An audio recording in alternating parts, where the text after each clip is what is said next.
Bonjour les amis, aujourd'hui on va se faire une bonne citronnade bien naturelle, sans produits chimiques ni quoi que ce soit, juste du citron, de l'eau de source et un petit peu de sucre.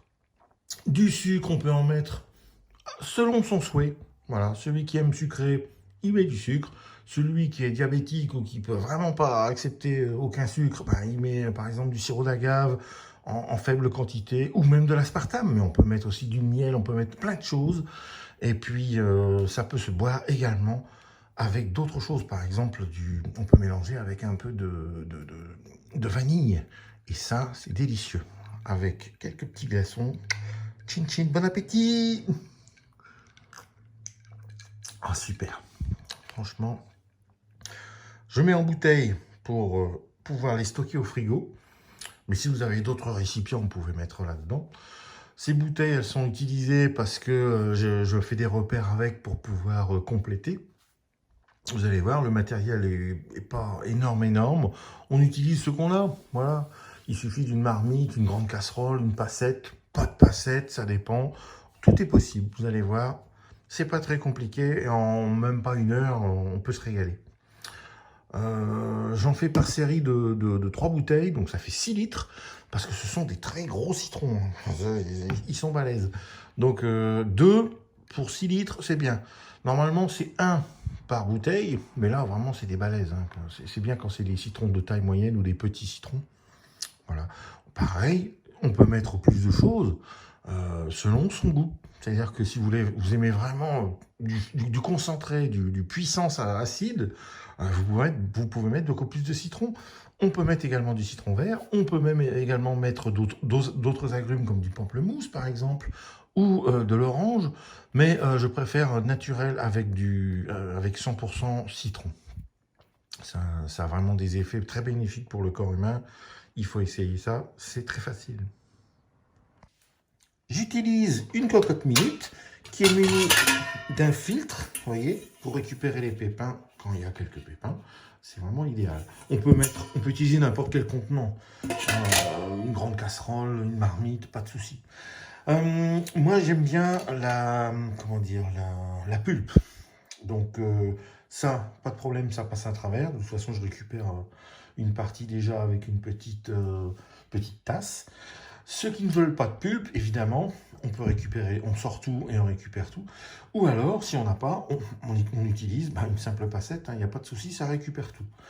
Je sais que parfois les enfants n'aiment pas la pulpe, il y en a certains qui aiment, il y en a qui n'aiment pas, donc il n'y a pas de souci, tout est possible. Alors, je vais vous montrer ma petite technique. Moi, j'utilise, on va dire 6 litres. Je vais mettre ça sur le côté. 6 litres, voilà, grande bouteille d'eau. Je stocke en bouteille d'eau parce que ça peut aller facilement au frigo. Donc, bien frais dans votre frigo, c'est impeccable. Je vais utiliser à peu près, on va dire juste en dessous de l'étiquette. Parce que, vous voyez, il y a un certain niveau. Si je mets de l'eau jusqu'en haut, bon, s'il y a des pépins, des choses comme ça, ils vont passer derrière. Donc, il faut tout filtrer à nouveau. Donc, moi, je mets de l'eau à peu près, on va dire, jusque pratiquement en haut. Et puis, mes rondelles de citron, ça ne déborde pas du niveau ici. Vous voyez, donc, c'est impeccable. Et comme c'est de l'embouteille, il n'y a pas besoin de chauffer 6 litres d'eau. Donc, là, je vais en chauffer quasiment, on va dire, 2,5 litres avec le citron. Ensuite, je vais recouvrir. On va laisser, une fois que c'est bouilli un petit coup, enfin bouilli, on va dire l'eau bien chaude, on stoppe le feu, on laisse reposer pendant quelques temps, on va dire une bonne heure pour que ça infuse bien. Et ensuite, on peut procéder à la mise en bouteille. J'ai bien nettoyé mes 2 gros citrons à l'eau froide, bien. Oh, je vais les essuyer un coup. Voilà. Alors 2 citrons à peu près, il faut compter un citron par bouteille. Là ce sont des gros citrons, donc avec 2 ça sera suffisant.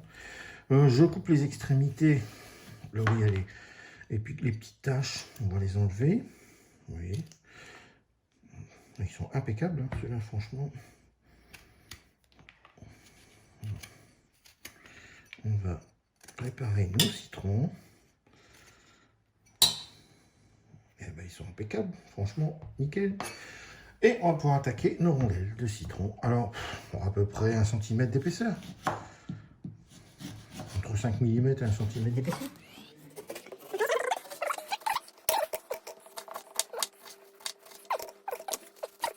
Donc pour l'eau, j'ai des bouteilles de litres, de l'eau de source, hein, c'est un truc de base. Hein. On va pas les vider complètement. Alors, je vous montre ma petite technique. Faut pas que ça déborde du rebord ici. Donc on va partager à peu près. Moi j'ai un repère, c'est je mets de l'eau jusqu'à peu près ras de l'étiquette. Un petit peu. Voilà, vous voyez, quasiment à ras de l'étiquette. La deuxième, pareil. Un petit peu. Voilà. À ras de l'étiquette. Vous voyez, un petit peu plus, c'est pas grave. La troisième. Principal, c'est le niveau. Pas que ça déborde. Sinon, en fait, les pépins risquent de se retrouver en dessous. Et là, on serait obligé de refiltrer tout à nouveau. Ce serait dommage. Voilà. On a mis un petit peu plus. Voilà, vous voyez, le niveau, il y a quasiment presque 1 cm en dessous. C'est impeccable. Maintenant, mon petit couvercle. On peut mettre un couvercle traditionnel ou moi, je mets juste une petite assiette, c'est suffisant. Je vais faire cuire à peu près 5 minutes. Histoire de faire bouillir un petit coup, mais léger, hein, pas besoin de faire des grosses ébullitions. Et dès que ça commence à faire un peu de bruit, je coupe le gaz et je laisse reposer à peu près 1 heure. Comme ça infuse bien, les rondelles de citron ont vraiment le temps de bien infuser le liquide.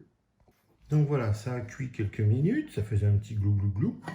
Donc hop, on enlève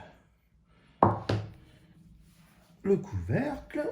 Et maintenant, avec on va dire une cuillère en bois ou en métal, on va venir un peu écraser toutes les rondelles de citron.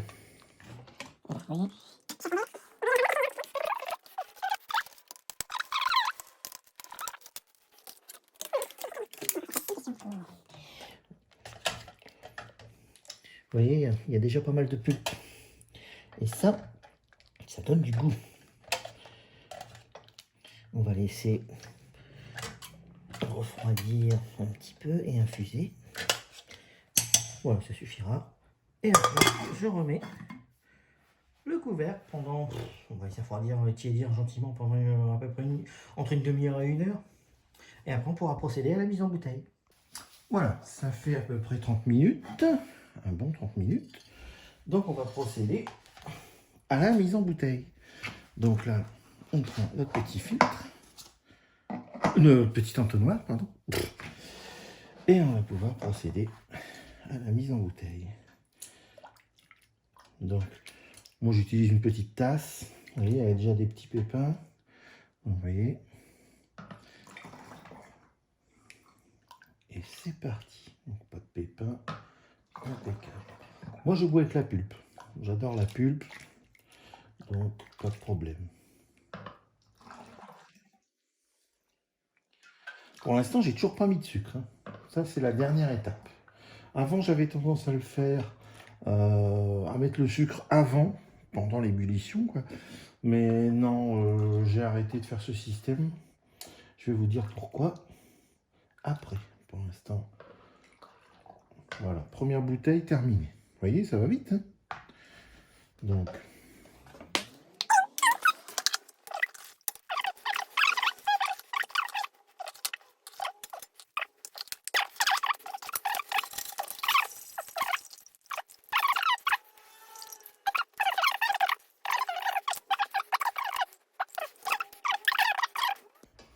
allez, c'est parti.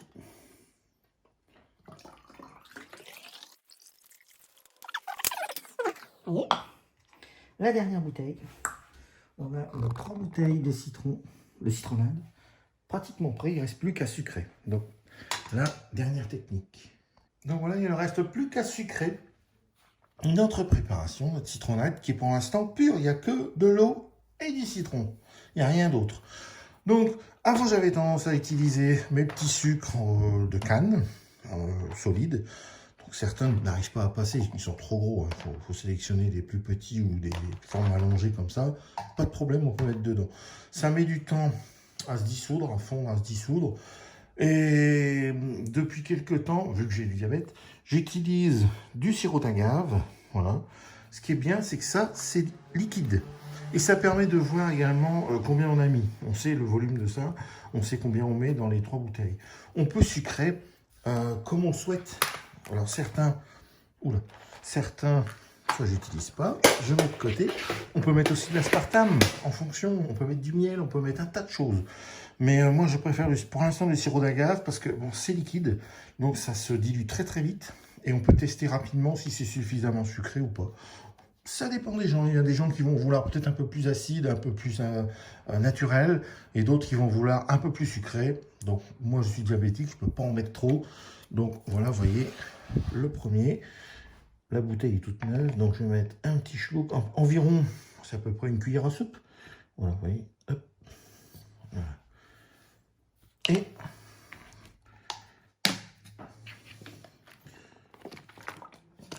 voilà.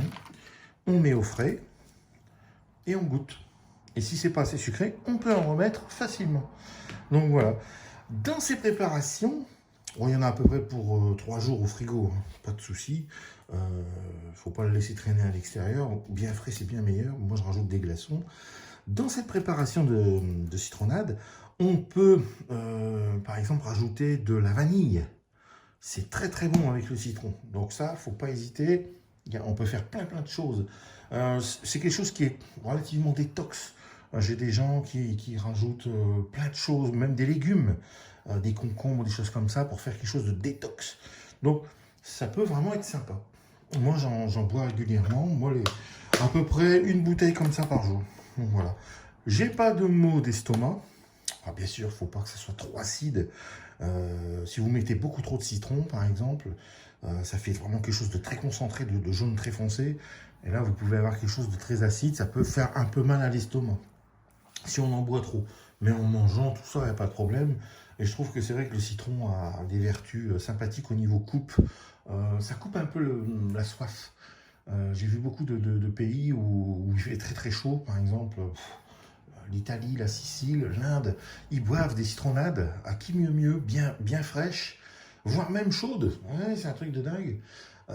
Des thés au citron et des choses comme ça. Ça coupe la soif. Ça a un effet coupe-soif. C'est vraiment impressionnant. Donc il faut essayer. Moi, j'ai repéré ça. J'adore. Vous voyez, c'est vraiment tout naturel. Donc ça revient pas très cher. Un citron coûte à peu près, bon, j'ai payé combien? 55 centimes le citron, le gros citron. On peut en avoir des moins chers que ça dans des filets. Bon, maintenant, ils ne sont pas forcément bio. Donc, il faut bien les laver quand même. Et il y a moyen de se régaler pour pas très cher, quoi. Et puis, c'est ça qui est bien, c'est qu'on met du sucre à volonté selon notre souhait. Celui qui aime bien sucré, il met du sucre. Il peut mettre de la cassonade, il peut mettre de l'aspartame, du miel, du sirop d'agave, du sucre blanc, du sucre, comment dire, de canne. On peut mettre tout ce que l'on veut. Alors, par contre, sans sucre, c'est vraiment acide, donc il faut s'accrocher quand même. Mais pourquoi pas? Bien glacé, ça désaltère quand même, ça fait du bien. Mais c'est chacun son goût. Donc c'est parti pour 3 jours. Donc une bouteille quasiment par jour, bien au frais. Et puis je vais rajouter des glaçons. Souvent, je marque la date avec un petit marqueur, la date de fabrication, comme ça on sait, si on ne se rappelle plus quand est-ce qu'on a fabriqué, on sait que c'est à consommer avant, par exemple, tel jour. Moi je dis à peu près 3 jours. Il n'y a pas de, comment dire, le citron par lui-même, ça a un plus le sucre, hein, ça a un effet quand même de durabilité dans le temps. Donc il n'y a pas de souci. Mais il ne faut pas le laisser traîner en plein soleil pendant 3 jours, parce que là, ça pourrait peut-être fermenter ou changer un peu le goût. Donc quand vous voyez le goût qui change légèrement, vous jetez, vous en refaites, et puis ça va tellement vite, en même pas une demi-heure, c'est fait, donc ça va, c'est pratique, quoi. je confirme, je me suis bien régalé. Donc je vous montre pour les 3 bouteilles ce que j'ai utilisé comme, au total comme sirop d'agave. Donc moi j'en ai utilisé à peu près un petit 3 cm, pas tout à fait. Donc ça, moi je dis ça fait une bonne cuillère à soupe par bouteille. Donc c'est pas si énorme que ça, quoi. Ça fait vraiment, pour 2 litres d'eau, ça fait vraiment quelques grammes de sucre. C'est pas élevé. Et puis ça a un pouvoir sucrant un peu moins puissant, quoi, on va dire moins calorique. Donc c'est très très bien. Moi j'aime très bien ce goût-là, mais j'ai jamais encore essayé avec du miel, il faudra que j'essaye. Après attention, ne prenez pas par exemple du miel de lavande ou des miels qui sont déjà parfumés. Prenez par exemple un miel, miel d'acacia, quelque chose un peu fruité, mais qui n'a pas un goût prononcé. Sinon, vous allez incorporer un goût de lavande dans la citronnade. J'ai jamais essayé, peut-être que c'est très bon, hein, peut-être que ça se marie très très bien, mais bon, ça risque de casser un peu le goût du citron. Moi, je préfère un goût naturel, donc voilà. Mais j'ai déjà essayé des thés au citron avec de la vanille, et c'était délicieux.